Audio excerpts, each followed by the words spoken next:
Welcome to the Disability Myth, the podcast where we explore the realities of disability with handsomeness, humility, and hamminess. My name's Dominic, and I was born with a fatal neuromuscular condition called spinal muscular atrophy. My co-host, Uriel, and I tackle serious issues, but we don't take ourselves too seriously. SMA and boats. How did that go? SMA and boats? Yeah.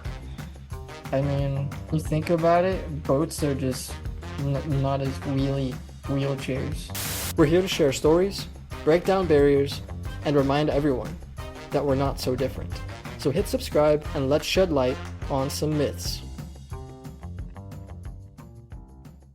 Warning: this episode includes a brief mention of suicidal ideation. Please take care while listening and feel free to skip this episode if needed. If you or someone you know is struggling, help is available. In the U.S., call or text 988 for the Suicide and Crisis Lifeline.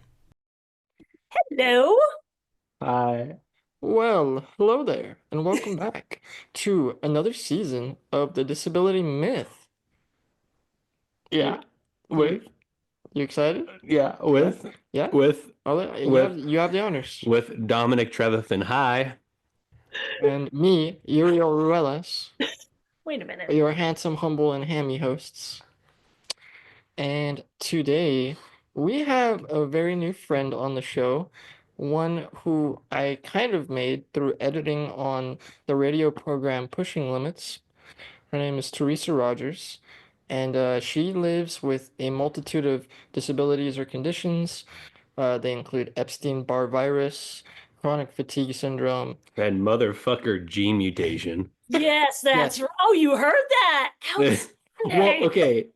When we were going over the outline, I told Dom, "What is this? The motherfucker gene mut? What is this?" And like he told me that that's what you call it. I'm like, Yep. "Oh, is this an abbreviation? What does this mean?" It's not. It just should be called the motherfucker gene because it fucks with everything in your body. Oh, Okay, and so before people get too confused, the actual name of the gene mutation is called MTHFR. Is that correct? Yes, that is correct. it's like a perfect abbreviation for me. Right? I'm sorry. It gave it's its own fault. It set itself up for that. Yeah. And there's two different variations of MTHFR mutation. One is C677 or 677T, which is what I have, and then the other one is A something. Yeah, we don't. Yeah. Yeah, I don't. Yeah, I only care about the one I have. Exactly. And I have two speaking- copies of that gene, so Speaking of Harry Potter, the gene that shall not be named. exactly. Uh-oh. Yeah, we got lots in store for everyone today. We're talking about Harry Potter fanfics. We're talking about gene mutations. We're getting hog wild today. Season 4 is off to a great start. I don't like your choice of words. What? Hog wild, because you know what's coming up. Uh-oh. I don't know what's coming up.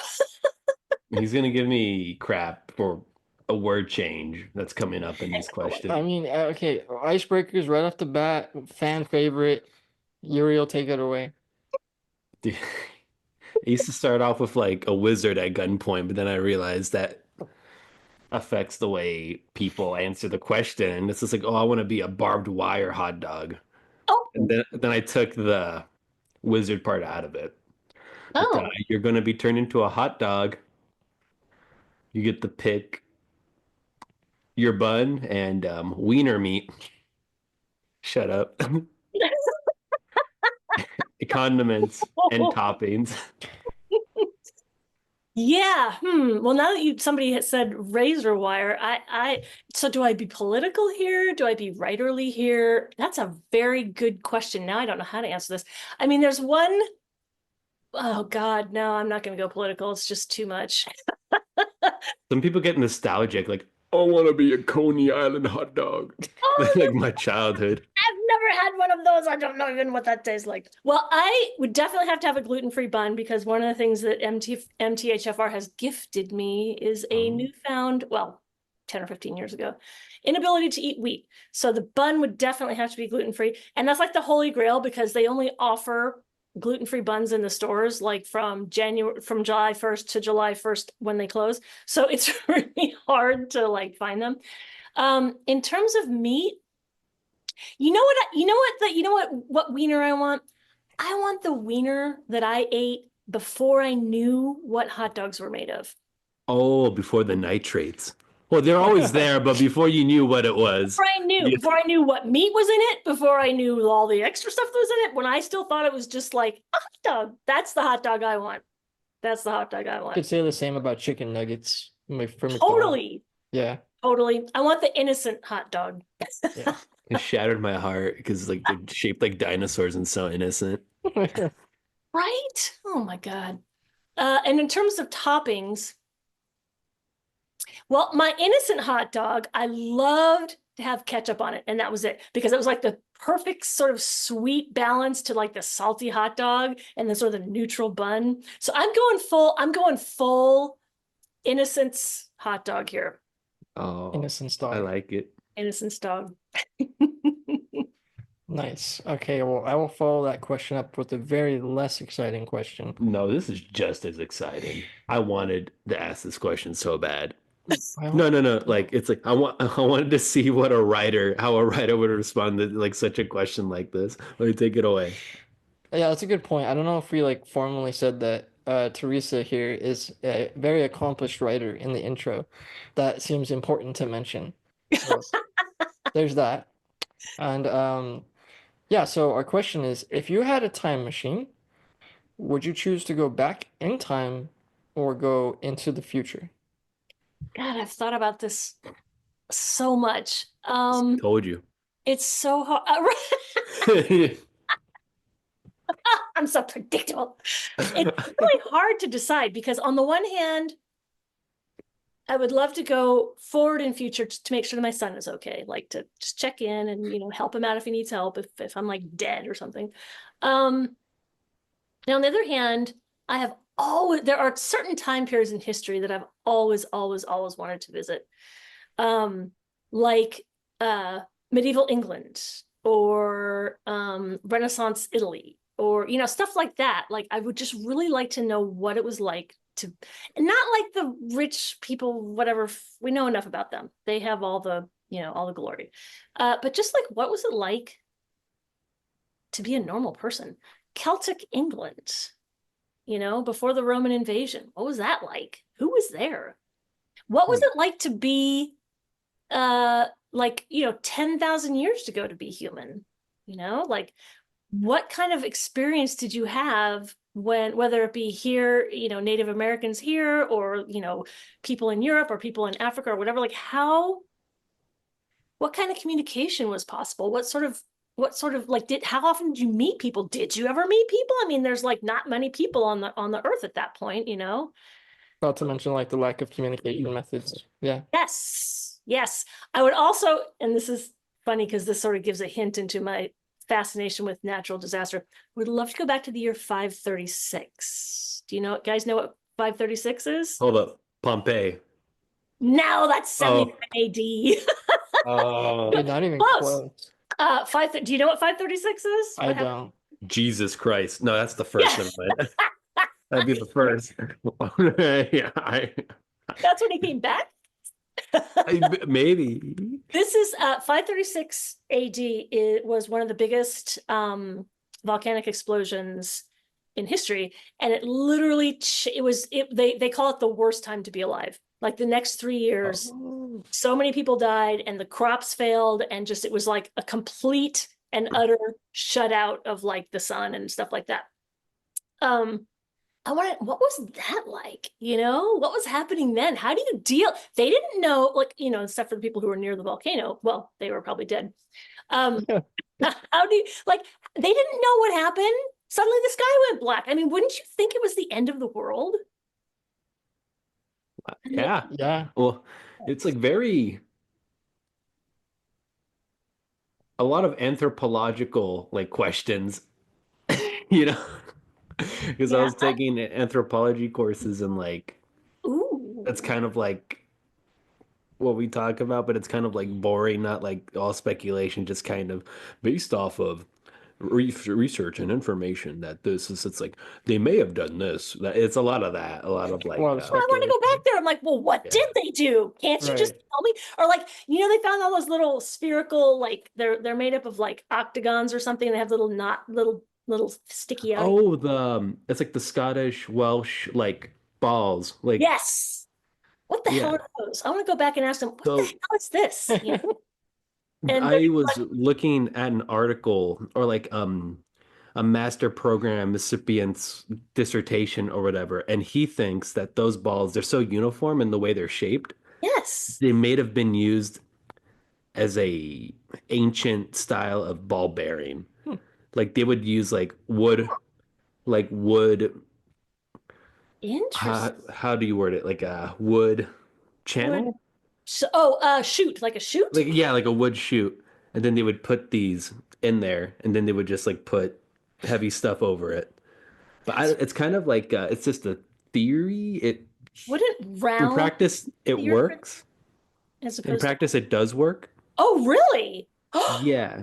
So, but Because everyone's that's, like kind of skeptical because it's like, oh, we don't really, maybe, I don't know, you well, because know. nobody knows. So just Yeah. send me back. I'll spend like an hour. I'll find one of these people. I'll be like, what the hell is this? Okay, thank you. I'll come back and I'll be like, this is what it is. So that's kind of my Nice. deal. I would also love, do you know what the Toba explosion was? Toba? No. They were so stupid. You're not. Natural disaster girl. I lived in Washington State when Mount St. Helens exploded on May 18th, 1980. And we got out of school a month early because nobody knew there was ash everywhere. You just couldn't go anywhere. So that, I know, it's No like, school. Yeah, yeah. So I don't know if that's what started my fascination with natural disasters, but man, The lore. Well, good I mean, natural disaster. I think when they happen, everybody's super interested in them. I feel like people kind of lie and pretend like they're not interested in it Right? because it's like an inherently human thing to be terrified of stuff. Oh man. And like back, like especially like here in California, people yeah, it's an earthquake, yeah, whatever. But like whenever earthquakes happen, like elsewhere in like the East Coast and places where they're not used to it, like oh my God, what is that? Yeah. You know, Totally. everybody speculates and everybody goes full like do do do do do, you know, and it's like really funny to like see it. Totally. Well, we just had the earthquake and the tsunami warning here. Tsunami warning? Yeah. We're Yeah, not in the tsunami zone, but in the map we were in it. And I'm like, is this like way worse than we thought? What the hell? Should I be rounding the cats? yeah. Okay, so Toba explosion happened in 74,000 years ago. It left behind a lake that is, the crater is like 20 miles wide and 70 miles long, 70 miles long. And it caused, the latest theory is that, not the latest theory, but the theory is that that's what caused the huge bottleneck that most humans died out and that we got down to like 15,000 people on the planet. Oh wow. Oh yeah. I was talking to Dom about this. Like we're all inbred. Right? And you know, it's like It's super crazy. funny. All our Hear the Alabama mitochondrial music. DNA. Yeah, all our mitochondrial DNA goes back to one woman. Yeah, because it's traced through like the mother side. Yep. So like when I tell all the gym bros, your physicality, your like athleticism, like your ability to like do sports is based off of your mom's mitochondria because it is the powerhouse of the cell. That's And exactly. the way your mitochondria like duplicate and like whatever, that's like from your mom's side. Okay, hold on. We're kind of smart. We're cooking. Hold on Huh? now. No, me? No, I'm all right. I'm like We're a cooking. generalist. I'm a generalist, master of none. Oh God, that's me. You're just picking on my subjects that I know about. And also, last but not least, if I had a time machine, I would like to go back and I would love to see one of the glacial Lake Missoula mega floods. That sounds cool as hell. See, it's like I'm gonna say it. Say it. When we were doing the outline originally, you wanted to replace that question with something else. I'm like, no, we can't. I need to know what she would do if a time machine, please. I was begging him. It's because we were like, doing our due diligence and stalking your website, Yeah, as all good podcasters do with their guests. Of course. And we found ourselves with a plethora a rabbit hole. of questions that we could ask. And I was like, I don't know, man. It's fitting this into about an hour is gonna be difficult. We may need Oh, to like pick and choose here. I know. I'm already like, we're gonna go so far over an Yeah, hour. yeah, definitely. And you were looking at the time machine question, like, no, we can't. No, We like don't no, have that time. one's important. No, it's important to me. Okay, Oh, speaking of time, if you yes. could go back and give a piece of advice to your younger self, what would it be? This one was really hard too. You know what? Honestly, I would tell myself, you've got MTHFR, and that's what's wrong with you. And so all this shit that you're going through, if you just got the brain candy right now, your life would be like so infinitely much better. I would Mm, tell myself what I didn't know until I was in my 40s. and so you, by just to clarify, by brain candy, you mean like what medication? Yeah, sorry. No, SSRIs and S. Oh, I thought you meant like information, like knowledge. It's like, oh yeah, brain Yeah, candy. like no. Yeah. I'm like, oh, what contextually makes the most sense here? No, I think you know Sorry. those. Oh God, I didn't even think about that. Yes, stuff that helps your brain chemistry even out. Because that I had a rough go of it until I figured out what this MTHFR stuff was, and Hmm. my literally changed my life. Literally changed my life. So that's what I Probably would tell myself. Just one of like the more like honest answers that we've gotten. A lot of people are like I don't know, kind of like random. So it's like, nah, go back. Like you're sick. I'm like, oh, like, oh, okay. It's everything such a makes real, sense. it's such a realistic answer too. Yeah. Yeah. No, it, I'm young and dumb. I'd probably go back in time and like, I don't know, man, something stupid. Yeah, insert something Go to stupid. more parties, drink more beer. It's like, no. No, see, I'd you, black out like that, like they're no, I'm a bitch. Like they're no. Uriel's like the exact opposite of that, like life of the party, quote unquote. But he makes up for it in personality. Excellent. Unfortunately. Excellent. I would totally agree. You two are delightful. Thank you. We found this on your website. What is a fiber artist? Do I have any fiber art right here? I think I do. Oh, live Live fiber. in Oh, 4K? Hold on. we're recording in 4K. 4K? You're Oh, crazy. I mean, This is like 1080 at most. I know it's 720. 720 probably. 360. We're all pixelated. We're in Minecraft graphics right now. 240. This is fiber art. Oh wow, that's so pretty. Thank you. Oh, Whoa. hold on. There's the front. So this is fiber art. Okay. Is And it like a sub-discipline of crochet? yeah, this is actually crochet. I do a Yeah, lot of different fiber art, but I'm just showing you crochet right now because that's what I could grab really quick. This is fiber art. Oh yeah, how should we Oh. describe for those that can't see right now or can't watch the video? Wow, that's a good question. Color explosions, usually Yeah. in strange shapes. Yeah. Yeah, that's pretty accurate. I like the second piece, the green and like the brown. It's like some cool Thank patterns. you. Yeah. Yes, How'd that's you a. get into that? That's really cool. Oh yeah. My mom taught me to knit a long, long, long time ago. I also do weaving. I do a bunch of different fiber arts. And then the thing with knitting is if you drop one stitch, you're fucked because it just goes all the way down. And then like, how do you get it back up there? And then if you have to like ripping things out is called frogging. So if you have to frog down to somewhere, how do you get the loops back on in the right? And I was like, I just need like one loop. And if I drop a stitch, it's just one stitch.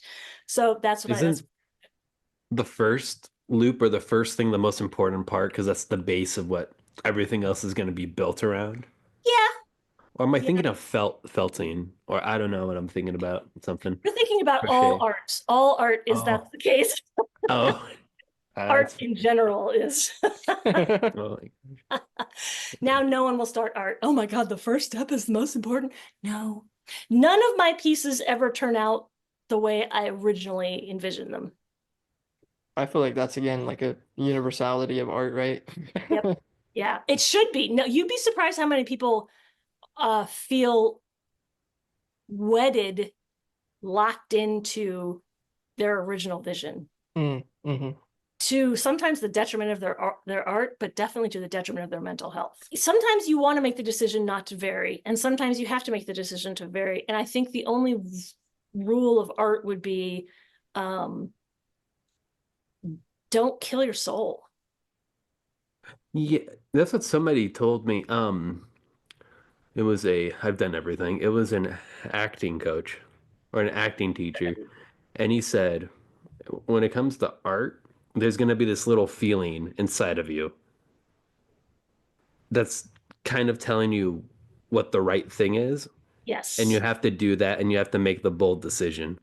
Yes. Like if you're in rehearsal and it's just like, oh, wouldn't it be funny if I did this or I did that? And you can't deny that. And you just have to make the bold decision like, oh, I'm gonna blow my nose right now before I speak my line. Why? Because I don't know. I think it'd be funny Yeah. Yeah. or interesting. But here's the deal, and here's the real secret to that, is that you cannot, you were talking about that little voice inside of you that says like, you should do this. That voice is craft. And the more you study your craft, the more you know whether those suggestions are viable or just ego. Oh, yeah, yeah. Well, like live and learn, you got to practice it. Right. Yeah. You have to, because like I'm a writer, right? I have studied that I'll use a word you don't have to bleep out. I've studied the heck. Don't out of worry, my we don't craft. bleep here. Oh, yay! Yeah, Yeah, I just put explicit on the episode. yeah. Outstanding. And it makes us feel Um, like hard rap artists. Yeah. Explicit. I Ooh. love it. I love it. I've studied like scene structure. I've studied plot structure. I've studied character arc and plot arc, and just scene and structure, scene and sequel, which is a totally different thing. But like I've studied every aspect of craft, how to create a character, why you choose, like when you choose characters for a book, like I hate it when people are like, these characters just talk to me. They wanted to tell their story. And I'm like, because when you're, and again, there's no wrong way. It's fine. Cool. Go ahead and do that. And God bless you, because you will have to edit your book 7,000 times. But like when I'm putting my book together, but like I'm writing on a book right now, and the way I put it together was, here are my two main characters. Here are their problems. What kind of characters do I need to both mirror and push against their problems, to push them to a point of change? So I'm not looking at, this guy should have a brother. I'm thinking like, does he need a brother so I can bring in backstory in a way that's more, or that's like, whatever? Or do I need it? What I need is somebody to meet this person for the first time, because then we can get backstory. And like, I'm thinking about it like that. That's craft. Oh, okay. So if I'm having those little voices, like I said, like, oh, you should do this, you got to know the craft so that you know whether or not that's productive. I feel like this is a free masterclass that we're being. Oh, I know, right? Oh gosh. I'm trying not to use super technical writing terms, but oh my God, I could, let me tell you. Oh no, it's good. I'm eating, as they say. Right? I'm consuming. Excellent. I don't even know what we're talking about. What the hell are we talking about? The ripple effect on libraries. Yeah, speaking of books. The ripple Right. effect on libraries. Yeah, we did see that you have a couple of books up on your website that we wanted to ask about. Yeah. The first one was the ripple effect and that was about libraries after Katrina, right? Yep. That was a super cool project. That came along my way. I don't even remember how that came along my way. But like when I was a kid, and it says this on my website, so I'm sort of repeating if you've read that. But when I was a kid, again, I would go back and tell myself, this is why you're having a hard time. I had a really hard time for decades. And part of it was because I didn't have the right brain chemistry. So I was constantly blackly depressed, like just black depression. And it doesn't mean that I wasn't funny or fun or whatever, but that was like the outside me. And then there was the inside me. And up until ninth grade, I wasn't really very social. I didn't know how to win in that world. So I spent a lot of time alone. And my salvation was libraries, because I could go and read, and it was expected that you were going to be quiet and by yourself. And it was really a safe haven for me. Librarians are freaking awesome people. you can tell them like, I want to read this. And they're like, here's 70,000 books that you could read about this, you know? So when I heard, and I hadn't even thought about the impact on libraries after Katrina, but I was just so like taken by what had happened down there. And when they said that like like a ton of the libraries are destroyed, I was like, oh, no, no, no. Because not only that, because anybody who can't afford to buy books or like wants to do research but can't, like, you know, that you go to the library. It's like the ultimate level playing field kind of thing, you know? So I just was super excited about that project. So they had a bunch of different prompts from different, you know, whatever. And so I wrote those two, I would call them flash fiction because they're really, really short.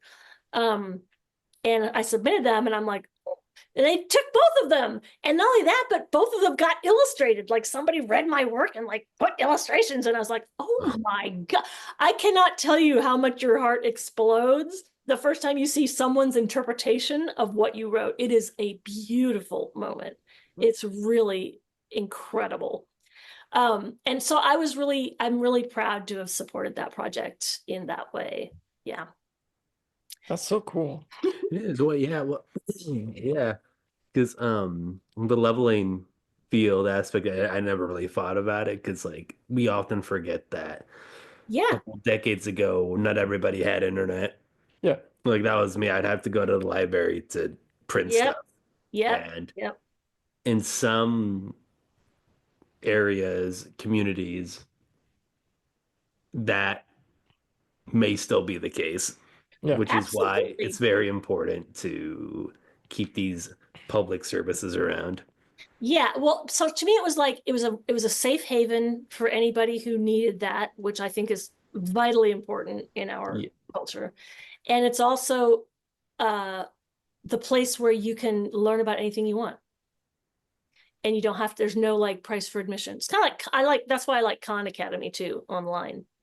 Khan Academy. Yeah, I Mhm. cut my teeth on that in high school. Yep, yep, yep, What? yep. Yeah, I did. What? Yeah, I did cut Cut. my teeth. Yeah, bro. What is it? Highest score.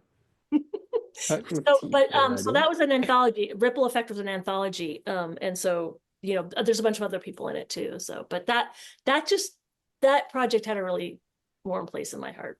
That's cool. Oh, then I was thinking about this book on my way here because I was eating microwavable Trader Joe's butter chicken. Shameless plug. Huh? It's is it good for me? Arguably not. Is it great in a pinch? Yeah. Yep. I love nuclear food. But what can you tell us about I'm gonna butcher this. Is it Dama? Dharma. Dharma. Dharma Feast Cookbook. I Dharma. didn't see the R, dude. My eyes are Oh closed. yeah, no.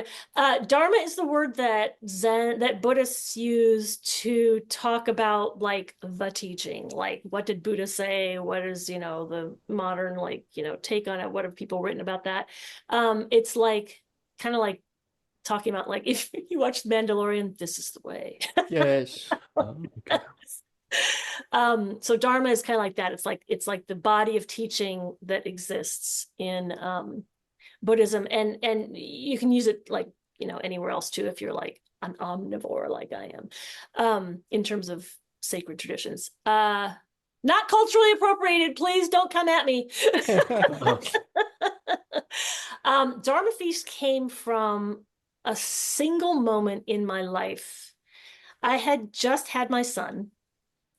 He had just started eating solid food. He was probably about 7, 8 months old.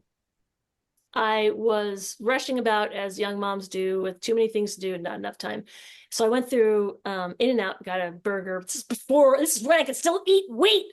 So I got a burger and fries or whatever. And so I got home and I put all my stuff on the counter and I was holding my son and I went to go take a bite of the hamburger or the cheeseburger. And I looked down and he went like this. And I went, son of a bitch. Oh my fucking God. I am teaching him how to eat. I would never let him eat what I'm about to put in my mouth. Never. So I had to relearn how to cook. And I had to I had to learn for the first time, really, tons of nutrition stuff because I wanted to make sure that his little body had what it needed, and I didn't know how to do that. I realized so many things in that split second. It was like one of those moments when you're like, my life is going here, and then suddenly my life is going over here. It's very intense. So that's when the project started. I just started collecting recipes from friends, because I have a lot of friends who are just incredible cooks. I'm like, tell me how to make that. So I had this stack of recipes, and another woman saw that and she's like, oh my God, like, what's that? I'm like, I have all these recipes, and they were all vegetarian, and they were all like, nutritionally, whatever. And she's like, we're turning that into a book. I want you to write a bunch of essays and blah, blah, blah. And that was really the birth of that. The birth of that was, I need to know how to train this human to take care of their body. And it ended up being me learning how to take care of my body. And it was also like, in the book also, there's a big emphasis on using food to create community. Oh. And like not only eating food together, but how do you choose the food that you go and buy? How do you prepare the food that you're going to make for people? How do you cook it? How do you present it on the table if you're thinking about that? How do you make sure that everybody has what they need at the table, so that nobody has to get up and run back and forth? I mean, there's an entire art to creating an amazing community experience around food. And I actually had an experience of that in India, I wrote about that in the cookbook. We were in this tiny village in the middle of freaking nowhere. They don't have electricity, they don't have whatever. And they had made us this meal. And I had like connected somehow with this 80-year-old woman that was there, or maybe she was 90, maybe she was over 100. I don't know. She was like super like elder. Mhm. I couldn't speak her language. She couldn't speak mine. It was all like sign language. But I was eating what the meal that they had prepared for us, and she came up to me and she just went like this. And she pointed at the food. And I just burst into tears. And so just for those that didn't watch that right now, Oh she shit. just kind of made a gesture. I patted my heart and put my hands straight out, and that's what she did towards the food that I was eating. And I literally just burst into tears. And I'm like, this is one of the most beautiful moments I've ever experienced. And it's all around food. So I sort of talk a lot about how to create that kind of space. It's all about having intention. When you pick the food you're going to make, you're using intention. When you prepare the ingredients, you're using intention. The way you set the table is intention. All of that is intention and attention. So there's a lot about that in the book as well. That's pretty cool. But yeah, just the fact that you had that moment of epiphany, and actually acted on it instead of like Uriel said, ignoring it. Yeah, that's really cool. Which is an important skill that I think most people forget they can do. Yeah, I think that's exactly right. You start going so quickly that you miss those moments. You just you don't slow down enough. You're like, oh, something just happened. That was really impactful. And then my joke is like, somebody's like, oh my God, I had this moment of enlightenment. I'm like, who fucking cares? People have moments of enlightenment all the time. What matters is, are you going to integrate that into your life? Are you actually going to make a change in your life to make sure that to keep that go? Like, that's kind of the way I look at that. I'm not like, oh, I'm so great. But like, that's how I look at that moment. Like, I had an epiphany. Who fucking cares? What I did with it is I wrote a cookbook and did all that research, and like that. That's the important part. Yeah. Obviously, we're 30 minutes in roughly now, and if you can't tell by now, Teresa's just really fucking cool. Yeah. And no other words need be said. But as we have kind of touched on, she lives with a multitude of conditions. And my next question, after getting to know you more, how do each of these conditions kind of affect you? And I know that's a really broad kind of question, because I'm sure they all do different things. It is and it isn't, and I'll explain why, but go ahead and finish your question. Yeah, no, just I don't know if there's a quick and easy way, or like, yeah, if they all do different things, how it impacts you, how they each impact you individually. How would you say it? Yeah. Yeah. So, first of all, the MTHFR mutation is the reason all of those it's the reason the chronic, exhaustion happens. It's the reason for all the things that are happening there. That's what causes it, because the MTHFR mutation makes it so you don't make enough hormones in your body. So now we're talking serotonin, epinephrine, neoepinephrine, like all the chemicals in your brain that keep you from black depression, those aren't there. The chemicals, the hormones that like regulate the water in your body and stuff, there you don't make enough of those. So everything is tamped down in your body. And when I look back, the reason I can't eat wheat is because of the MTHFR. That is a autoimmune. So all this stuff is autoimmune, and the reason it's there is because of the MTHFR. At one point in my life, when my son was in first grade, I got so sick that I was so exhausted that I literally could not get out of bed. I couldn't even think. Like, I would lose track of my sentence in the middle of talking. That year, like, literally, I would walk to the bathroom and back and I'd have to go to sleep. It was a lost year, and it was extremely, and I was like, is this just going to be the rest of my life? Because I had gone to the doctor and I'm like, what's wrong with me? Because it happened for 2.5 months, and then it totally went away, and then it came back.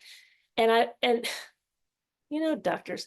And he's taking all these tests, right? And he's like, oh, it would be awful if this was Epstein-Barr, but you're probably just are anemic. And I'm like, oh yeah. So I go back and he's like, Nervous schoolgirl laugh. yeah, exactly. He's like, ha ha ha ha. So it's Epstein-Barr. And I was like, and Oh, Epstein-Barr is something that like everybody has. Everybody has it. It's one of those things you get when people kiss you when you're a baby or whatever. It just doesn't go active in any like anybody. I had it go active twice. Big. That was fantastic. And there was a question as to whether it would ever go in remission or not again. One of the things, the ways that impacts me now is that I have to be very, very careful how I schedule myself. Like, I fucked up today, man. I had like a writer's meeting this morning, and then I had to go get a blood test, then I had to go get gas, then I had to go do something else. And that, I'm like, all I want to do is my interview. And I'm like, I'm gonna get done with this interview and I'm gonna fucking go to bed. Not because I'm necessarily exhausted, but because I have maxed out my, yeah. allotment of, stuff for the day. But that's what it's like. Like, I cannot pack my days every day. That just isn't, that's how I got in this mess in the first place with the Epstein-Barr, because I had an editing job that I had done that I had to finish in a week. So I basically was awake for a week, and that's when all this stuff kicked in. And that was a time in my life when I was, and see, oh God, there's just so much to say about this. So like, like MTHFR goes hand in hand with a really sort of not helpful thread in my brain that says, if you're not doing something right now, you have time to do something. So I was on the board for my son's school. I was running the participation program. I was teaching adult ed classes. I was researching and teaching about attachment parenting. I can't even remember. I was doing all these things. And it was so much too much. I was so stressed all the time. And my body just finally was, and I had been doing that for years and years and years. And my body was finally like, it's funny because your body will say something and it'll whisper. It'll be like, you're doing too much. Oh yeah. And you're like, what? And you don't even hear it. You're like, yeah, blah, blah, I'm just gonna go on that. And it's like, you're doing too much. So maybe you catch a cold. And you're like, oh, I got a cold. That's right. And like, but you don't stop. You keep going. And then like eventually your body's gonna scream at you, you're fucking doing too much. And it's gonna lay you out. And that's what happened to me. Like, I just didn't listen to my body until it had to scream to get my attention. I heavily relate to that. Do you? Yeah. Yeah. Definitely with my SMA. It's not necessarily a symptom of SMA, more so a side effect. Uh, if I overexhaust myself, my body's ability to regulate internal temperature just decides to, check out the door, Yeah. Oh, and I'll find myself just randomly getting cold and feeling achy. Mm, and I'll take my temperature and I'll have a fever, and I'll have to just literally lay back, pop some Advil, and have a blanket and heating pads on for at least an hour or two, however long it takes my body to go back to normal, reach what is it, yeah. stasis. Oh yeah. So yeah, I Yeah. relate to that. That's exactly what I'm talking about. Like, I have to go to bed. I'm just like, okay. And it can take me days to recover from something, like I went to this, like, I work with my mother-in-law. She has macular degeneration. So I do a lot of, which is like an eye condition that makes you sort of go blind in the middle of your vision. Um, and so I help her out a lot. And we went to this function, and it was like, 6 hours of this function. And I didn't realize it was going to be that long. And it took me like 3 days until I was like, I'm comfortable getting out of bed and really getting something done today. Like, it was intense. Um, so, so the chronic fatigue is that because the Epstein-Barr, it's still there, and I can feel it when I have those flare-ups. Like when I was talking with Jacob, I was actually genuinely frightened that it was coming back. Mm, I hadn't felt that exhausted and that brain foggy in a long time. And I was like, oh no. And that was after I'd done that 6 hour thing. And I was like, okay, I gotta like chill out. Um, so you have the MTHFR thing. So basically, Black depression my entire life, even though I presented like I'm presenting to you now outside of, the world, outside in the world. And then I would get home and it would just be like, I couldn't laugh. I couldn't, it was just, I wanted to read and go to bed. Um, and that was up until I was in my 40s, for God's sake. wow. It's funny because people are like, well, did you have suicidal ideation, which is where you think about killing yourself all the time? I'm like, of course, give me a break. We're old friends. Suicidal ideas. It's like, oh, you should kill yourself. Oh yeah, hi. Like, this is too hard. I can't take it. It's like, there you are again. So it's like, I know that pathway. I know that voice. I'm not going to kill. I think the second you have children, that's off the table for you. Okay. You don't get to do that anymore. Um, so I Cat, always cat. was, So, what? Oh, There's a yes, cat. yes. that's the tinies. Are you over there? Are you gonna eat? Like, don't eat that. That's very silly. Um, I like how we're talking about suicidal ideation and we're just like, oh, Okay. cat. Yeah. totally. That's the proper response to any animal that shows up in frame, by the way. Yes. Instant dopamine. It's like kitty. Yeah. And I just want to. It's the human squirrel. Yeah. But like, I don't take, I have this tattoo on my wrist that's of a semicolon, and that is doubly symbolic. One, it's symbolic of writing, because writing never ends, editing never ends. It's an ongoing project. But the other thing is it's a symbol of life. It's a symbol of, if you kill yourself, that's the period, that's the end. There's no more. But if you just add a comma to that, there could be something after. And that's something that's really important to hold in mind if you are at a point where you're like, it's not worth it. And I have it on my wrist so that when I go out, if somebody is in my tribe with that kind of thing, they probably know what that means. It's like it's a worldwide kind of thing. So I'm supporting them, even if that person and I never say a word. It's like, Right. I got you, and again, all of this is from not having enough hormones. So I remember the first time, so the doctor was not helpful. Oh shit, you do have Epstein-Barr. Oh my God, I'm so sorry. This is gonna suck for you. Wow. Is I it one of wonder, those things where the doctor kind of dismissed you and then realized, oh, never mind? It's like, because there's a lot of horror stories about that, especially with women, oh unfortunately. yes. Oh, Yeah. oh yes. Yeah. Oh Uh, yeah. I won't even go down that road, but you know exactly what I'm talking about. And that's exactly what happened there. okay. So I went to a naturopath, and I was like, and she was the one actually who clued me into, stop that.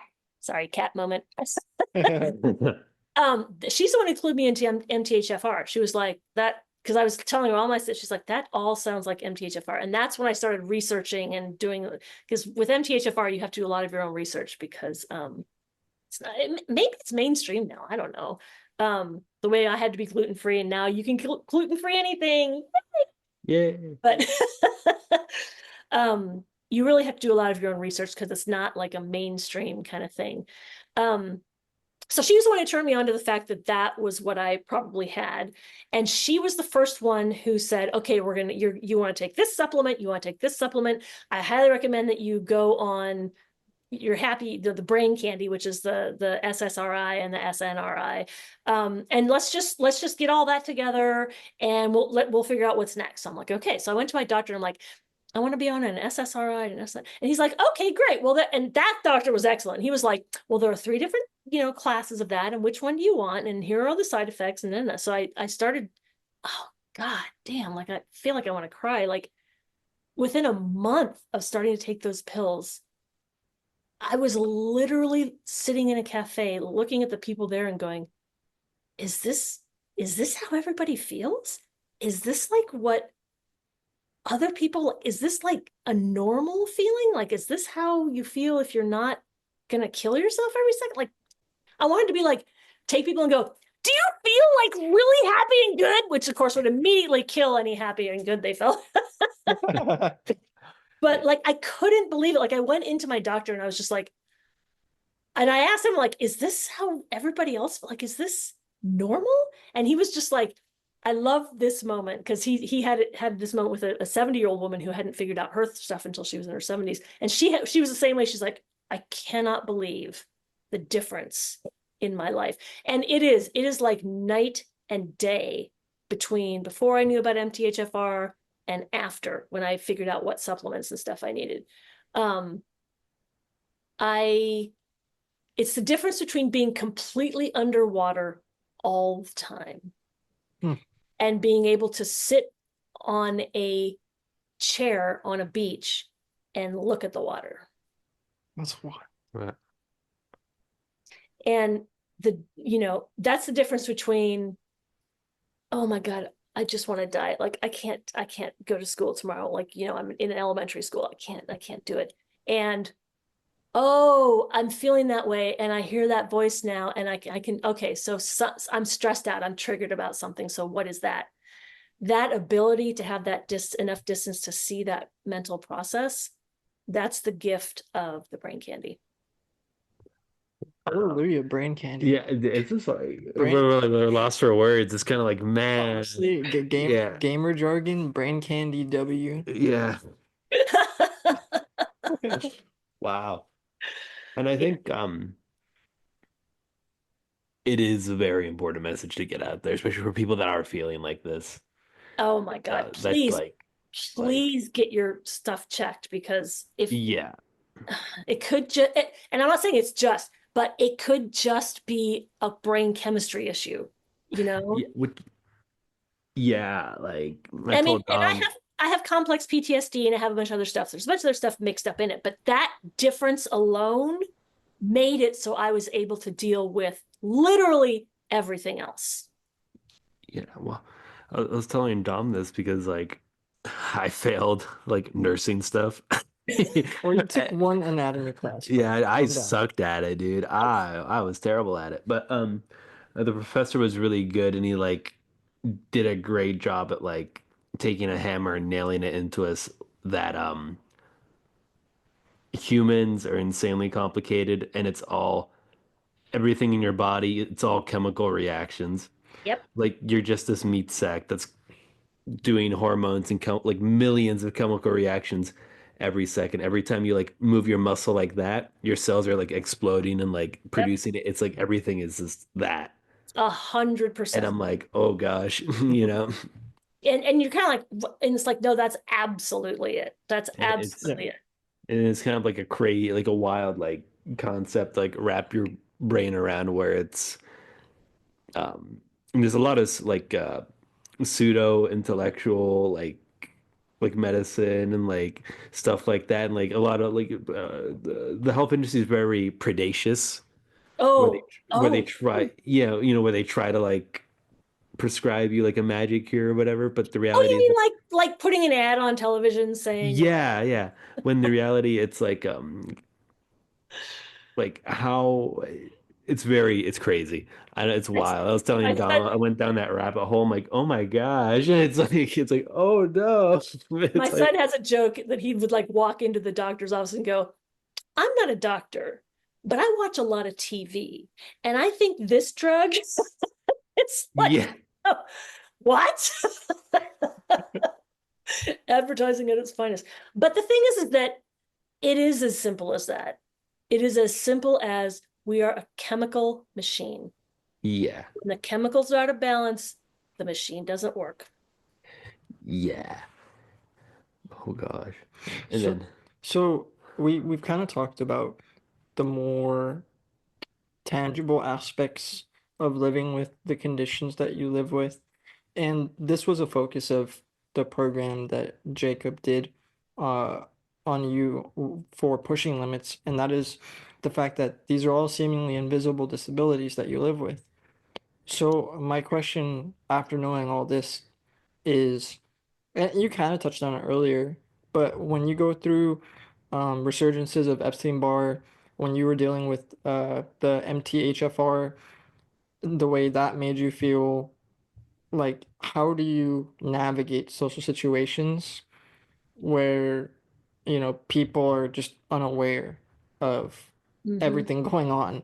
Mm-hmm. for Yeah. example, the doctor that dismissed your case, Yeah, I you didn't go know, back it's to him. I did like not. hanging out in the library instead of, yeah. yeah. Yeah, totally. I think there are two separate issues here. One is being your own, and I'll elaborate on this. One is being your own self-advocate in terms of like what you're going to do. But the second one, and the more insidious one, is what it means to be a woman in this culture. Mm. Because we are taught to please everybody else, to make sure that everybody else is okay, to take up all the slack, to do the work that needs to be done, all that stuff. That is going to be a killer if you have MTHFR and chronic fatigue. It is not going to work. That's how I constantly end up doing too many things. So when you finally reach a point where you're like, okay, I had to sit down, especially after, during that year for sure. I mean, it was obvious that I couldn't do anything. I mean, anybody who came over was like, holy shit. And I'm like, yes. Um, so it's more visible then. But afterwards, like I was like, okay, I need to be able to say no. Yeah. And that's a really easy thing to say. I And feel that. it's a very difficult thing to do. So for example, I'm part of a writing group, which is like the best writing group I've ever been a part of in my entire life. I thank God every day that yay, these women, we're all women and we're all over the world. And they love to get together and write. And like, we're doing a huddle and you're going, and I don't do a lot of that stuff. Like we meet twice a week already, and that's kind of enough for me. Like I can't give that much of myself, because doing a writing meeting, I'm a professional editor and a professional developmental editor and a professional writer. So when I'm working with somebody on a scene, like I'm doing a lot of mental work. And so I can't do that all the time. So the way you have to deal with this, look at me bringing it back to the subject. The way you have to deal with this is you really have to feel what your body is doing. Is it starting to whisper something? Did you miss something and now it's starting to talk out loud? And it's a constantly moving target, because some things will exhaust you more and then you'll do the same thing and it won't, because you're in a different state of health or you've eaten differently. Or you had wine the night before. Yeah. um, so learning to be inward and learning to say, no, I can't do that. I think is some of the most difficult work I've done in terms of the invisibility of my stuff, my disabilities, because the judgment that comes back, what do you mean you can't do this?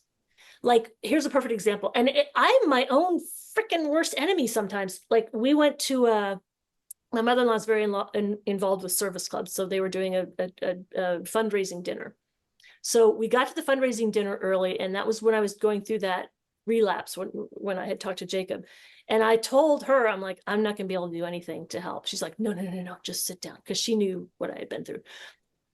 So I just sat down, and here I am, compared to the other people in the room, a young person, and they're all working their butts off, and I'm sitting in a chair reading on my phone. And I felt so guilty and so ashamed. And it took everything I had not to just get up and do something. So, and I'm like, they all think I'm an idiot. They all think I'm rude. Like they're probably going, you spin out. You know how you spin out. Yeah.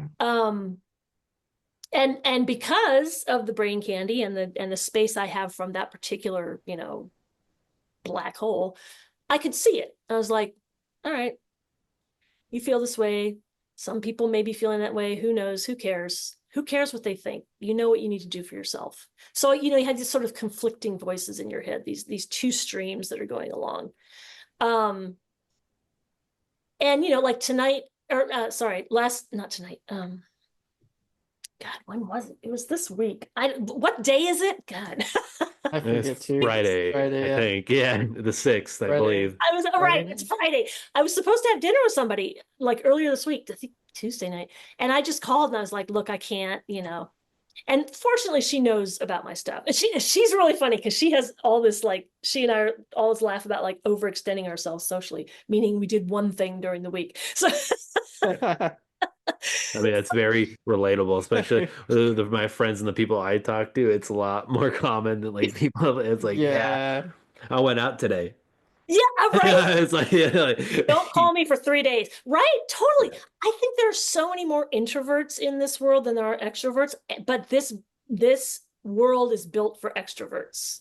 Yeah. And we're made to feel ashamed for not being extroverted. There's a book called Quiet, which I recommend that everybody read. That was actually really instrumental in me learning how to say no, because it talks about being introverted versus being extroverted, but it also talks about how do you cope in a world that always constantly asks too much from you.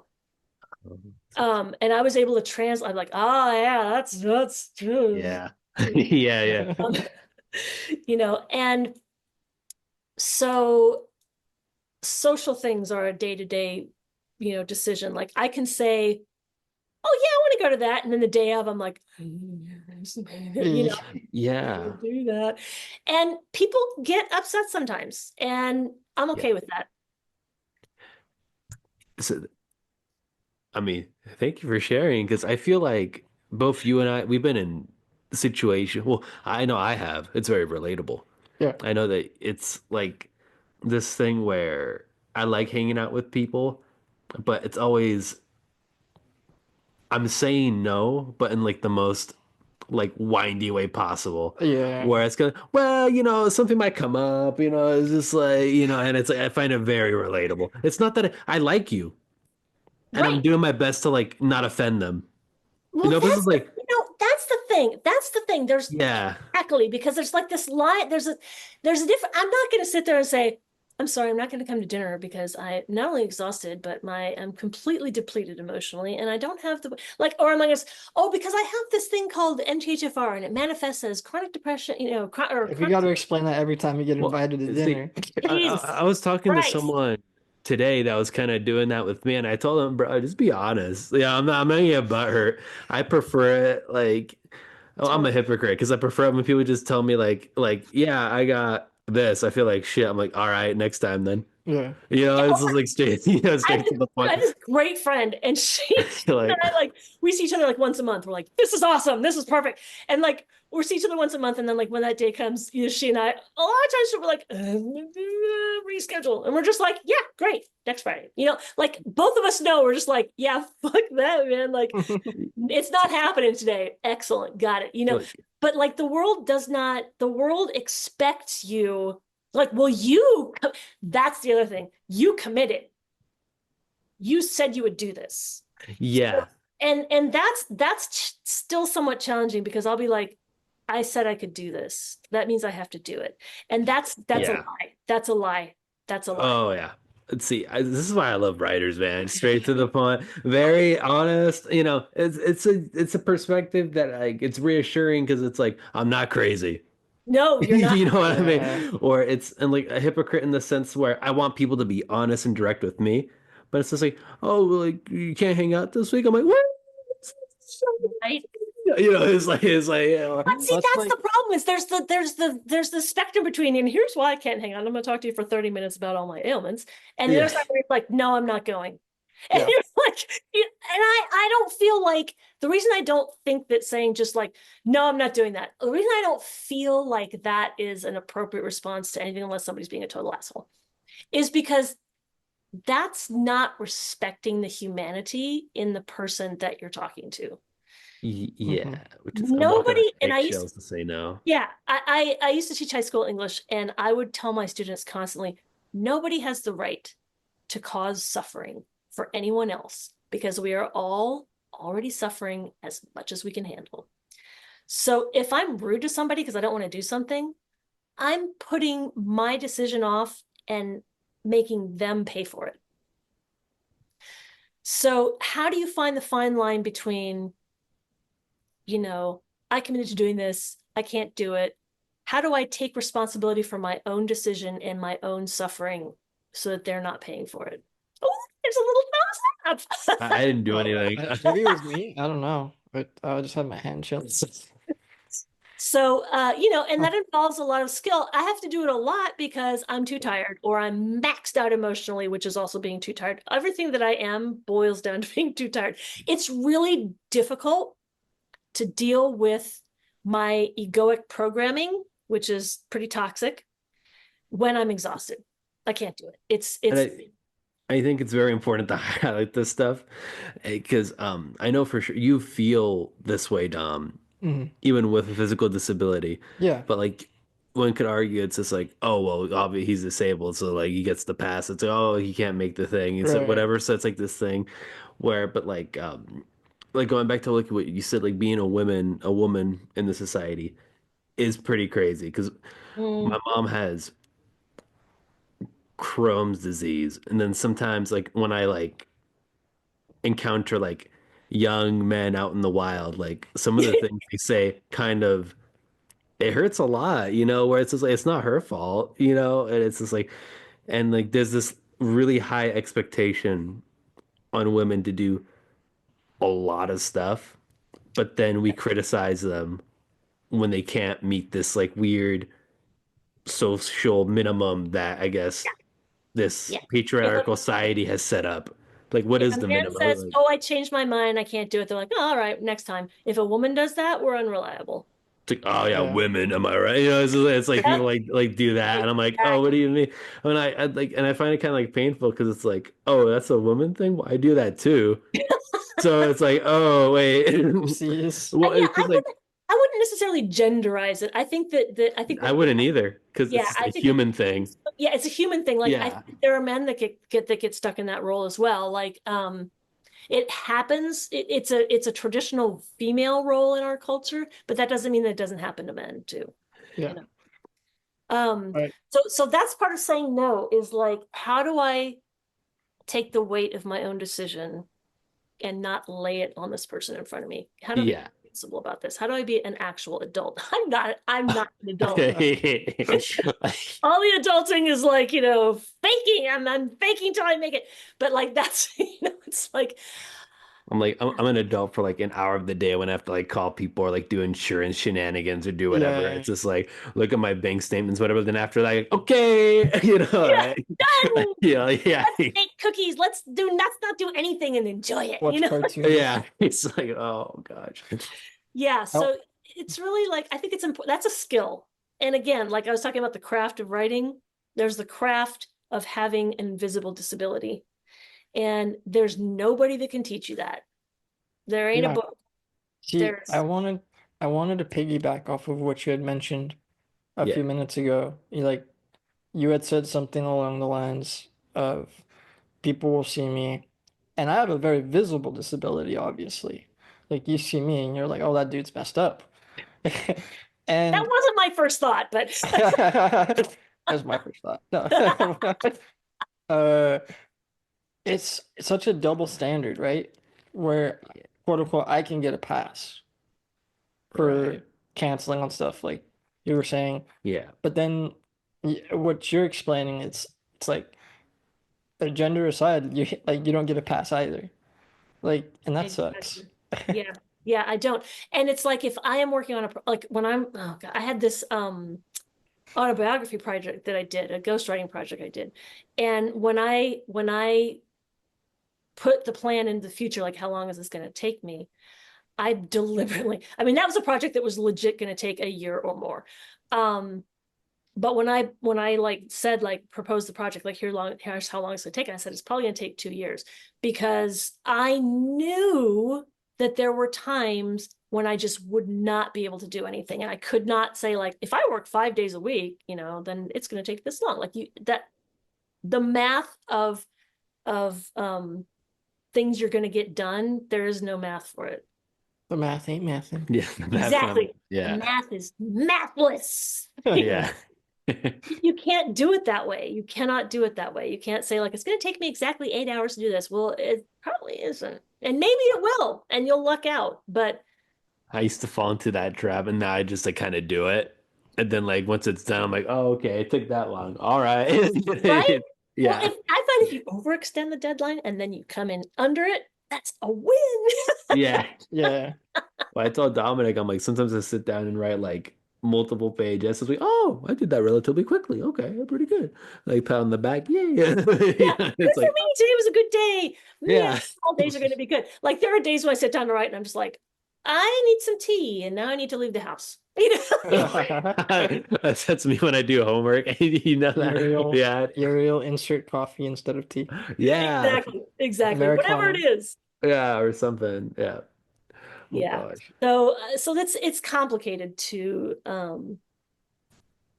have a disability like this. And the other thing is that people don't necessarily believe you, even if you tell them what's going on. Yeah, that's what I was wondering. Yeah, it's because there's just some like ignorant or just like I don't even know how to describe like I'll say ignorant people that just even when you tell them the facts and you explain it to them, they don't change. And it's like, oh, and that person's just lazy. Oh You know, my God. A friend of like mine's husband doesn't believe that I can't eat gluten. I've heard this story. This is on the radio. oh, Oh really? yeah, yeah, You yeah, know, yeah. So Banger. he'll do things like, well, I made a pie, you can just scoop out the center. And I'm like, dude, wow. that's Okay. not how this works. If Oh I even God. barely touch it, I can like touch a piece of bread and lick my finger and I will be out. My digestive system will be off for 2 weeks. It's At least. like So I had to stop going over to their house for dinner because I was terrified that he was going to put gluten in my food to prove his point.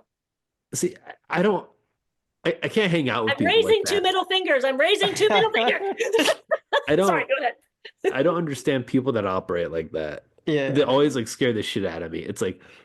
like you can exist just being wrong. It's like these are the facts. You don't have to like eat the center of it. Is that a threat? Like Right? yeah, like, what do you mean by Like if that? I don't, I'm a wimp or something. Like, yeah. So it's just like, oh my God. So and chronic fatigue too. Here's another line. A lot of people use chronic fatigue to be dramatic. And there's a difference between taking responsibility for your disability and glamorizing or like using it to take advantage. I can't do that. I have Epstein-Barr. I have chronic. Yeah. And there's a lot of ego involved with disability. I'm sure you understand this. Like people are like, I have this disability, and it becomes their life. It becomes sort of who they are as Yeah. something that they Mhm. have, and so everything in They their life, milk it. yeah, they milk it exactly. Yeah. I'm trying to think of the words I usually use to describe this, and of course they're, And but then me, I like, oh yeah, they're milking it like a cow. yeah, exactly. As opposed to just be like, okay, I can't do that right now. Because so if I'm having a moment, with my chronic fatigue, I can just say to somebody, yeah, I'm really super tired today. I can't do it. Or I can be like, I have this condition and it just ruins my life. And you don't understand. And I can't, like Me when I'm trying to skip the lines at Disneyland. Well, that's appropriate use of disability. Yeah, I don't see what's wrong with that. I'm I all don't for see it. what's wrong with that. I'll get out of your way. Yeah. So, fuck is the word? It'll come to me, maybe or not. Anyway, Extorting? uh, uh, Finding it's almost it. I think it begins with an E. Anyway, it'll come to me or not. But it's milking it versus worth really living with it. You know. Yeah. I think that sometimes we have this discussion. There's a lot of well, you can never truly know. And I think that's where some of the bitterness comes from, where there's social media, things like TikTok, whatever, have taken kind of like the forefront of like social media. And there's a lot of people like acting pays. And you can't, and like I have this discussion with Dominic where you can't really, you have to, it's like, what's the benefit of the doubt? give people the benefit of the Yeah, doubt. give people the benefit of the doubt where it's just like, because I'm all in support of like documenting, like expressing and telling people how you feel and how these conditions work. But then at the same time, some people, Indulge it. yeah, That's indulge the it. word. Indulge. That's the word. Yeah. They indulge it. They don't live with it. And there's a huge difference between those two things. Yeah. And then like people indulge on the short form media, the videos or whatever. And then some people, given their background, the way they were raised, politics or whatnot, they'll be, oh, they're clearly lying. It's just like because those conditions are invisible. Yep. And Yep. then that spreads because social media spreads like wildfire. And then I'm just gonna say it. A lot of the opinions that I hear in real life and online aren't original opinions. They just Yeah. people just decided to like read some of them. Like, yeah, that makes sense to me. Yeah, they're lazy. I'm Just gonna say retweeting, that. That reposting. sounds right. Yeah. Yeah, you know, it's You like, know, it would be such a better world if people did no research and just talked about everything like they knew it. oh God. That scares me because I feel like we're nearing that. It's like, I'm scared. You're not. You're not because the three of us have lived with something and we've done the work to understand what's going on, and we've done the work to understand what works and what doesn't. I feel like the people who indulge disabilities are the people who haven't done that work and who feel like they're, it's their identity, it's who they are, it's how they get love and sympathy and all of that. Yeah. God Right. love them. They must be obviously suffering and what have you. But after a while, that becomes a choice. Yeah, and then like whenever Dominic and I talk about this, it's like that it's thing, it's like, does it annoy Dominic or I sometimes? Yeah, to some extent. But you could argue that a lot of people just document their lives online, and I try my best to be not as hateful or like empathetic, where it's like even if they are indulging it, Yes, this is there's kind of like their first steps into, coming to terms with themselves. 100%. You know what I mean? There's a curve. Like Yeah, when I I feel found out like about the MTHFR, everybody like, does that, like to yeah, some extent. Yeah. yes. And they're always excited to document right at the beginning. Oh, that's just amazing. And you're like, Yeah. disability. My hormones don't work. We yeah, yeah. But I think that one of the things that's missing in those platforms is the more mature, aged view of that, of people who've Yeah. been working with it for a long time and who have, like I said, who have done the work. Like it's not just physical work; it's psychological work. It's looking at your own psychological habits. Like how has my personal disability influenced the habits that I've formed psychologically? Because it has, the depression is real and it's a habit, you know, um, not wanting to be involved in social situations is real and it's a habit. So you have to really, if you do the work, you're constantly trying to find the difference between the authentic expression of what's happening and the inauthentic, the Mm. indulgent expression of what's happening. And the people who have done that work, I think, are lacking on the social media sites and stuff like that. And you know why? because it doesn't get clicks. Yeah. Yeah, people want the dramatic stuff. Yeah. Yeah, unfortunately, yeah. You know. It's like my Instagram is just random, very like far and few between posts about the podcast because it's Yeah. like stuff I care about. I was curious to how does your invisible disability affect your writing process, or maybe the way you develop characters? Because I was telling Dom where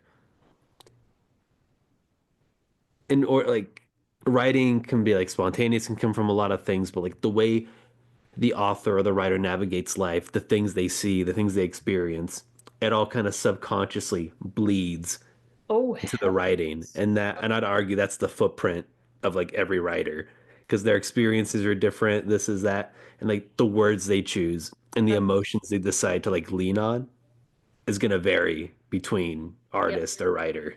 Yeah. How do There's you a saying that every writer has a core story, and that core story is based on their own emotional experience of life, and it doesn't change. You just tell the same story over and over again in different forms. I'm a real believer that that core story can shift if you're doing the work, if you're doing the psychological work to understand what's going on. But I totally agree with what you were saying. It is absolutely every story is autobiographical. So to some extent. So I because I deal with when the tiredness comes on, like if I've done too much in a day and I'm tired and I was looking forward to writing something, my brain doesn't fire.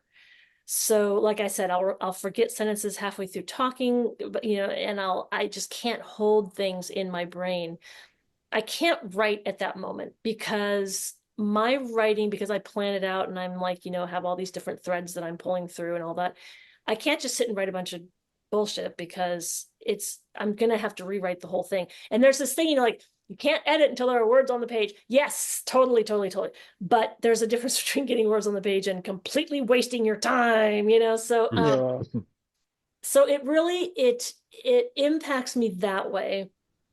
It also impacts me, like if I have an editing job, I'm going out into the future. It should take somebody this long. Well, it's going to take me this long.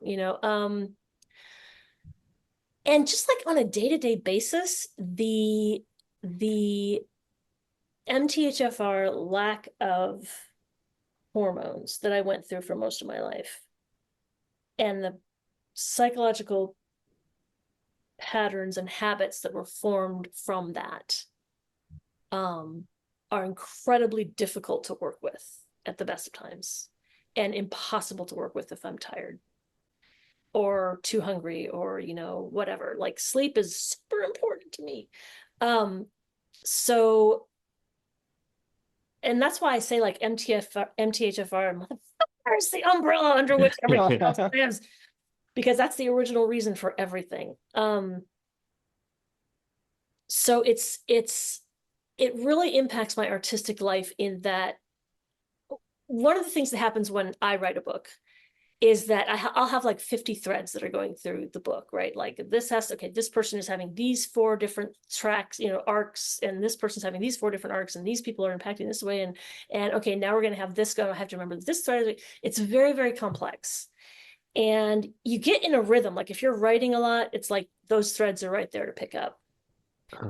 But if you have to stop for a little while, of those 50 threads, I can maybe, depending on how long it's been, I can maybe pick up 40. And if it's been longer than that, maybe 15, and then how do are you just going to reread everything, which I have had to do,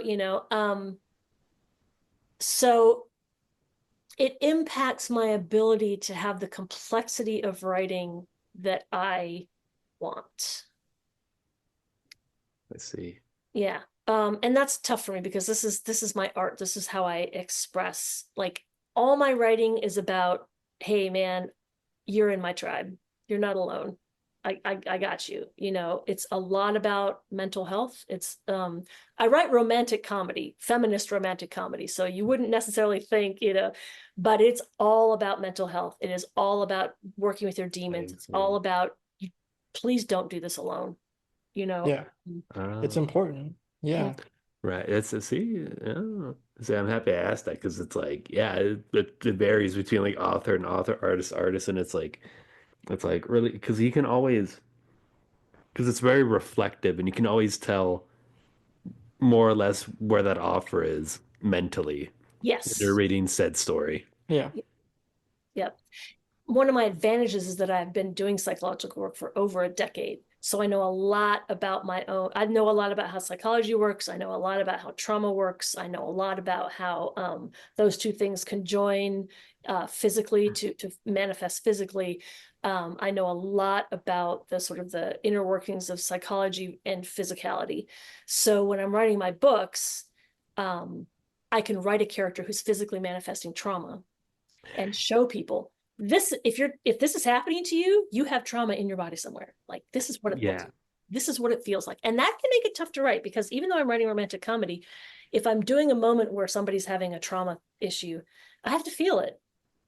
You Yeah. know, where am I feeling it right now? What is it feeling like? Why is it feeling that way? What's triggering it? You don't get to just glide through if you're writing about anything that's, real and authentic. And again, like if I'm too tired or all that stuff is going on, I'm not going to get anywhere near the emotional stuff because I won't be able to handle it. I'll just get swamped, you know. Yeah. So it's a difficult tightrope to walk to walk, and it changes all the time. There's not like I got it. Like, It's I was able to convince you to read it, but it's just like the most like stereotypical like bro like series. uh, Like Berserk. Berserk. You could Yeah. clearly tell the author was not in a great place when he wrote that. Yeah. mhm. Yeah. Yeah, yeah, yeah. That's a Japanese manga series and it's Oh, I don't know how to I don't I would say I probably wouldn't I'd recommend it, not recommend. I don't know how would you? I mean, I It's recommend it. It's yeah, it's an it's an adult manga. Um, yeah. it's what's really it called? good. It's called Berserk. Yeah. Essentially about It's there's a lot of themes there's going a on, lot man. going on. It's It's like medieval time period roughly, I would say, right? yeah. Think like yeah, medieval But times. the reason why I bring that up because it's probably like the first time in like my young male adult life where I realized, oh, I read something. I'm like, oh, this is awesome. It's just the dude killing stuff. This is awesome. Heavy metal, yeah. Sex, gore, yeah. This is awesome. But then I Mhm. read it a second time. I'm like, oh no, this character is There's like deeply a traumatized. lot Like, going on. oh, okay. It's like, and like, Yeah. it's one of those You're things like, where I missed this completely the first. That's why it's great to reread your books and to reread them every 5 years because you're gonna get something different out of them every time you read them. yeah.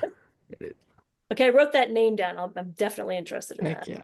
But when I recommend stuff, I always give it, which is exactly what you just did. I always give a caveat. I'm like, this is some intense shit, and you may not, feel free to put it down.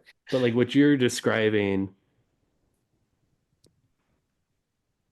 is like kind of like a little self-fulfilling. It's kind of what I wanted to hear. Because like yeah, because I don't want to be crazy. Because it's Not like crazy. sometimes I nerd out about this stuff like on my own because I'm always overthinking. I'm like, oh, how do often like what are they thinking? And then Are you like really you thinking that, or am I just reading into it? Yeah. yeah, and then and I think it's really cool that like because I was particularly curious or interested because like people with that depression, that invisible thing, it's like Mhm. there's like these things where people say like, well, trauma produces great art. But Yeah. that's kind of like a Oh, like see, but that's what some people say. I don't that's fully okay. Let me just agree. clarify. Let me clarify why I'm rolling my eyes so hard. Yeah. Trauma doesn't create great art. Understanding trauma creates great art. See? Because if you are just writing trauma porn, Hmm. you're not doing anybody any good. Yeah. You're not helping. You're leaving them in a darker place than they were before. And to Right. me, that's a disservice as an artist. Mm. So there is like any like famous person autobiography, they're all ghostwritten, that you read is trauma porn. And then this horrible thing happened. Then I went on, I was into drugs and it was horrible and awful. And I'm just like, and that's Yeah. not clean. Well, that's the most important, interesting part, but you're not saying anything Right. about that because you haven't learned anything because you haven't done the work. I know I say this all, Yeah. doing the work to me is really important. So, okay, oh, what's that? No, go ahead. I was just gonna say, like, because you're a ghostwriter yourself as well, and have you experienced that firsthand as a ghostwriter? Respectfully, of course, maybe like No, it's depending on fine. like who you I worked have. with. I have. Like In fact, the book that I ghost wrote was with an 87-year-old man, and he just wanted to write about his life, and I recontextualized psychologically so many of the experiences he had had. I couldn't help it. I just felt it was necessary. He's talking about this thing that happened with his dad, but it was fine. It was fine, and I would just go, "That's not fine. That's abusive," and he'd go, like, he's ever said it, and just helped him trace a lot of the ways he is now to what had happened in his life. And yeah. he was super reflective, and he'd go, "Oh, I never thought about it like that," and he would dig into that and really think about it. So the way I wrote that book was in a way that if you know about psychology, you're going to read the early parts of his life and you're going to understand exactly why he is the way he is now. Let's see. That's the cool stuff. Yeah. See, yeah, that's the cool stuff. Yeah, And it's just I like, think that does service. If you're reading that book, it's a service. But if you're just recording somebody's psychology with no introspection, with no nothing, with no then that's boring. yeah, and it's like, Indulgent. It's indulgent. yeah, indulgent, and also it's kind of maybe not necessarily like Story? not necessarily repetitive, but kind of like, well, we'll get to the point. Are you going to change? Right. Like that, you kind of get like fed up with the person Yeah. after like a set amount of time, or it's 3/4 of the book. But that's the thing too, is that they're changed. Like, I found Jesus. Whatever. You can find Jesus. It's totally fine. But that's replacing one psychological habit with another. And don't come at me. Like, that's yeah, no, yeah, no, but that's not giving anybody hope. Because like, if you're telling somebody go to church and that's going to save you, that's not. Yeah. well, it still has you still have those underlining issues that you're still kind of bearing, you know. Exactly. You've traded one opiate, which is trauma porn, for another, which is religion porn, I guess. I don't know. Right. Yeah. Okay. But and that the trick is to figure out what layer of porn you're on and go underneath that. Yeah. Stop Okay. watching porn. Exactly. Totally. Which, I mean, excellent. Which takes us to like, what's it like being a writing coach? Admin coach. Yeah. Or like, oh, I shouldn't put my head in my hands. It's fantastic and I love it. And a professional writer will, okay, so if you're working with a professional, and I'm a professional writer and they're a professional writer and I'm a professional editor and whatever, then you're not going to talk about what works, because that's not what you need to talk about. So you're just going to say, okay, like in this scene, this thread dropped, and this isn't the right physical order for somebody who's experiencing this amount of shock, and think about maybe this person, what's the motivation? You're going to talk about what isn't working. right. When you're working with somebody who's not a professional writer, and professional does not mean published. Professional means I want to produce the best piece of art that I can. When you're not a professional writer, you are emotionally involved in your work to the point that you think it's perfect and you shouldn't have to change a thing. And I will only butt heads with somebody for so long about that before I go, oh, great. Okay, no, that sounds like a great idea. All right. Yeah, okay. Because I'm not going to waste my energy. I have fought with some authors, and I've reached a point where it's not fucking worth it. And if you're working with a professional writer and you're able to have a conversation back and forth together, it's incredible where you can get. Like, nobody writes in isolation. Nobody writes in isolation, because you're always bringing something to somebody else and saying, like my writing group, what doesn't work? And like the scene that I had turned in today, I picked the wrong character to be the protagonist, which is sort of a very technical thing, but it's like, oh, it actually needs to come from this perspective, not that one. So basically, you can take what they have and build on it and create incredible insights that the writer can then take back and implement into the work, as opposed to just butting heads about whether or not some scene needs to happen.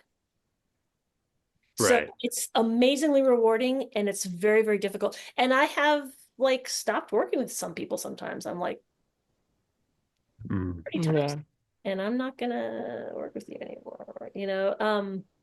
But I absolutely love it. It is like one of my favorite things is to talk about writing and craft and how do you do all this. And like I was teaching this writing group a particular way of thinking about creating character arcs and plot arcs. And they're just like, you know, and I'm like, and then if you do this, you know, like, and it was like, I could talk about it for hours. So I absolutely love it. And it can be very challenging depending on what kind of person you're working with. Right. Yeah. And Because I think the worst thing isn't even the people who are mad about their work. It's the worst thing is people who haven't studied craft at all. Oh, and they think they know better. trying to like argue with you. Yeah. And I'm like, that's when I just start going, okay, that's great. No, if you want Yeah. just, it's your book, you know. I'm just like, Yeah, I can see that. And I think it's like it's frustrating when people are like that, but they're not like willing to like compromise or change or like listen and be like, I want it done this particular way. But yeah. if you want it done that particular way and you're just ignoring what the coach is saying, like then why are you here? Yeah. You know, it's like okay. Yeah, and the other thing that drives me crazy is when people don't take notes. Like, I'm gonna remember. I'm like, you're not, and I'm gonna stop talking. No, you're never I'm gonna not gonna say remember. all this shit and just have you be Yeah. like, yes, I got it. I'm like, you don't. Yeah, so writing is very interesting in the sense that, and I think painting and stuff is might be like this too, in that people think they can just do it. You know, I'm just gonna write a book. I cannot tell you how many times I've heard that. I always go, excellent. And they're like, will you edit it? I'm like 100% because they're never gonna write that book. Yeah. That's me, you and me, buddy. Guilty. I've started and stopped so many times. Yeah. Yeah, no. Because it's Guilty. hard. People sit down and they're like, this is really fucking hard. I'm like, yeah. Oh yeah. Yeah. And like Super you don't even know the roadmap, you know, like if you No. I just, you know, it's one of those arts where people think they can just drive from here to Minnesota with no roadmap. Crazy. Yeah. And you're like, that's insane, you know? So So sounds like we got a lot of advice for people that want to be writers. yeah. Yeah. Aspiring. Yeah. What read advice? K.M. Weiland. Read Right. K.M. Sorry, go ahead. Read what now? There's an author named K.M. Weiland. I've read literally hundreds of craft books, and she has one of the most succinct descriptions of craft that I've ever seen. She has like a 5-book series, and I'm like, read that, and then talk to people who know about it. K.M. Weiland. Yeah. K.M. Weiland. Weiland. Yep. Sorry, go ahead. So get More fireworks. We really need a ring light or something. Like we're that sounds 4:45 and we're in the dark. Oh Yeah. my, I know, right? Talk about seasonal depression. Jesus Christ. For real. So, yeah, any specific advice you can give to those listening with invisible disabilities, how they can navigate their disabilities or, situations that you have found yourself in, anything Yes. similar like that? Yes. I think I said this on Jacob's podcast. Yeah, I can't remember. The two biggest things are to learn to listen to your body. Right. And to catch it earlier and earlier before it starts screaming. And it's going to be a lot of work, but you have to learn how to say no. Right. You have to learn to advocate for yourself. That doesn't mean you have to tell everybody what's wrong with you or not wrong, but what you're dealing with and whatever. It just means that you need to be able to give yourself a break when you need it without worrying what anybody else thinks about it. Yeah. So those, I think, are the two most important things. Really listening to your body is difficult. Because honestly, most of us don't live in our bodies. Most of us live up here. Oh yeah, for sure. Yeah. That's why when you're writing, you can sit there for 8 hours and not move because you're not in your body. Yeah. You don't know what the hell's going on down there. I like that. We circled back. Look at that. know, Perfect. intentional. Very. Right. Almost Yeah. like it was written out. Yeah. Ooh. Yeah. Oh. Ooh. We planned accordingly, of course. Awesome. All right. Well, we really appreciate you, Theresa. You're awesome. Yay. How can people find you? We have your website as a plug here, teresarogers.art. Yep. That's how Where, you can reach me. And there's something there saying like either contact me or something. If you want to write to me, just fill out that form and it'll come straight to me. Oh yeah, there's a contact information, I like even fill out tested thing on it. your It website. works. And it works. Yeah. Yeah, okay. yeah. Bonus. Yeah. We'll make sure to link it on the description of the podcast episode and on socials and stuff, and people should be able to find you no problem. Excellent. Excellent. Thank you so Yeah. much, you guys. Thank You you. guys are freaking amazing. This has been like Oh, so much fun. It was so Like, chill. it's I can't even tell you, like finding some people to have good conversations with is very difficult. And y'all rank right up there. The girls that get it, get it. What can I say? it's a wild place. I mean, Damn straight. yeah. All right, well, with Seriously, that thank being you so much. said, Thank you thank so you. much. Thank you. If you liked what we had to say today, please leave us that rating, perhaps a nice little review on Apple Podcasts. Be sure to share with your friends and family. If you're not already, be sure to follow us on Instagram, Facebook, TikTok, and YouTube at The Disability Myth. Also, at the time of recording this episode, I am almost done building our website. So hopefully, fingers crossed, by the time you hear or see this video / podcast, you can click a link to go to our website. Cool. So that would be great. Keep an eye out for that. Either thedisabilitymyth.com Gosh. or .net or whatever I'm lucky enough to get. And that's my spiel. So with that being said, peace and love. And may the force be with you.